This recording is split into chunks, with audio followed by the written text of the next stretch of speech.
We talk a lot about specific archetypes and things like the Beyond's dependence of looking towards folks as like heroes or saviors on specific sides. I think that, you know, people on the right can look at Trump, Musk, Vivek, all these guys as saviors, which is like not a healthy orientation. I think on the left we can folks looking at AOC or Barack, or not so much Biden anymore. There's each side kind of like has its gods and heroes. It feels fairly consistent with what we know about groupthink if we actually take a step back and look at the criteria to categorize something as groupthink. Strong leaders, insulation from other viewpoints, active silencing of dissent, some of these qualities. We see that qualities of those on both sides of the fence, which I think is concerning. So you've got these kind of, these archetypes create kind of a pathology in group dynamics. How does that play out, specifically on left and right? How might those pathologies, manifest?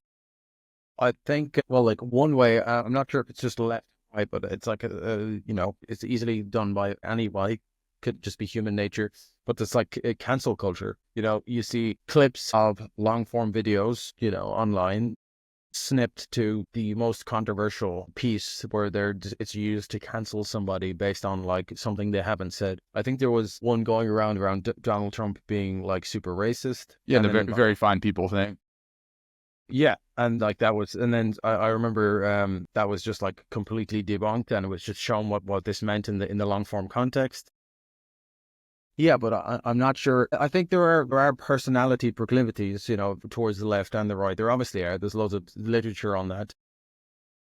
There's the piece that we name it on to is that I think it's fairly accurate to say that looking at what each side is wanting to disown at some level. And I think that the conservative side wants to project onto the left of like weakness, naivete,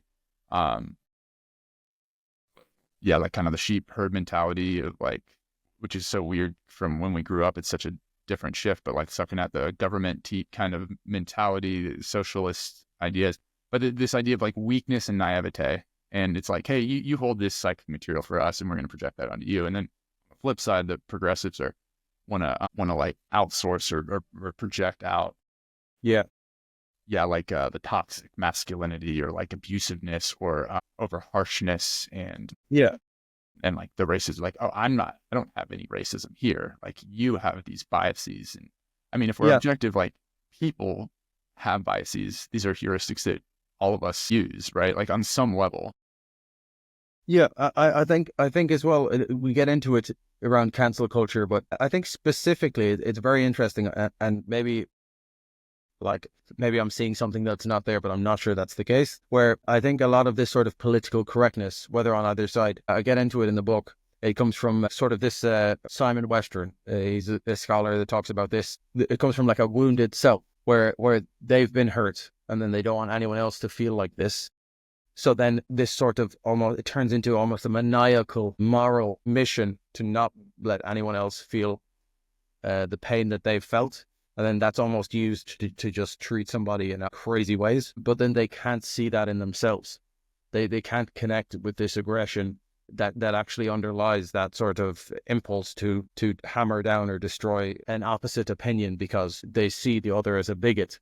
This is something I've seen in group relations in people who are very left-leaning over and over and over, like heavy, and like in multiple times. It's like a heavy viciousness that they don't see. Like I see that over and over and over. It's very interesting, and it comes up and we talk about it. Yeah, and it's that's quite remarkable. I think it was Jonathan Haidt who described that mentality as vindictive protectiveness. Like this idea that I am protecting you, therefore I'm allowed essentially unlimited rage and aggression because I've taken on that nurturing role. It's kind of a bizarre twist, but it makes sense from the logic of that philosophy, I guess.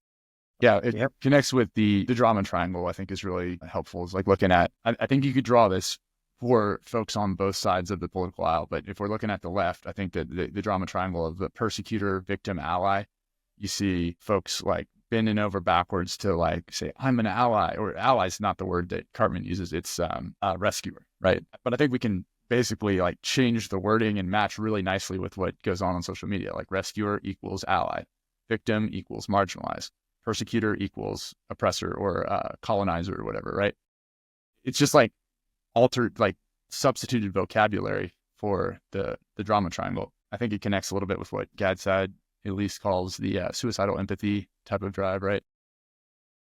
There's another piece. Oh, yeah, I lost it. But yeah, like the drama triangle, I think is actually an extremely helpful framework that I don't hear people invoke around political dynamics a ton. But like when 2020 happened, there was a pretty radical shift in some of those roles. And then we talk about that too. Like the drama triangle is like, it's like magnetic poles where under the right conditions, things can shift drastically and quickly to where the victim it becomes the persecutor, right?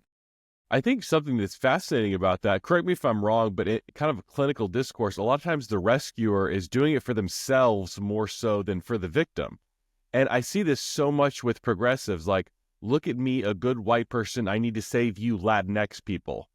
You know, it's like, why are you calling us Latinx, you know, or pushing for certain immigration policies or crime policies that minorities are not pushing for. And it's like, no, let me be the good savior here.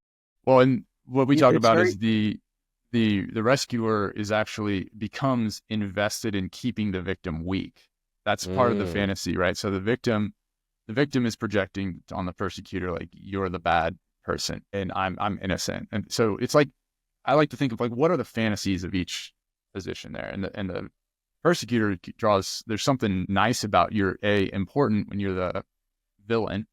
You're also powerful, and you get to own this fantasy of being competent and powerful, and your efforts towards whatever beautiful mission you have in mind are being sabotaged by the victim.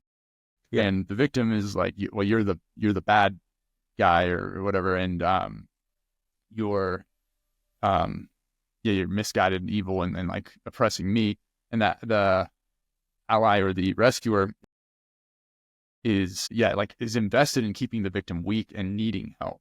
And in the I don't Grant, we're not I think it's important to say that this is largely unconscious, right? Yeah, of course. Yeah. So And that's people exactly don't really mean to do this.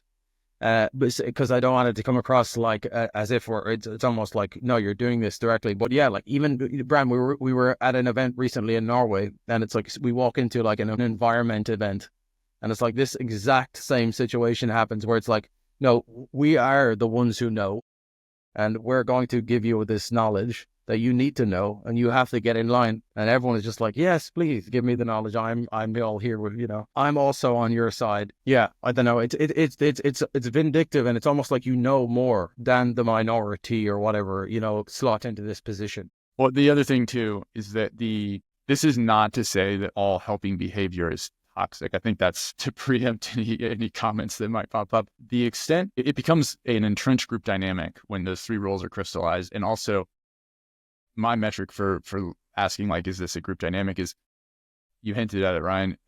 The rescuer is doing what they're doing to alleviate their own anxiety.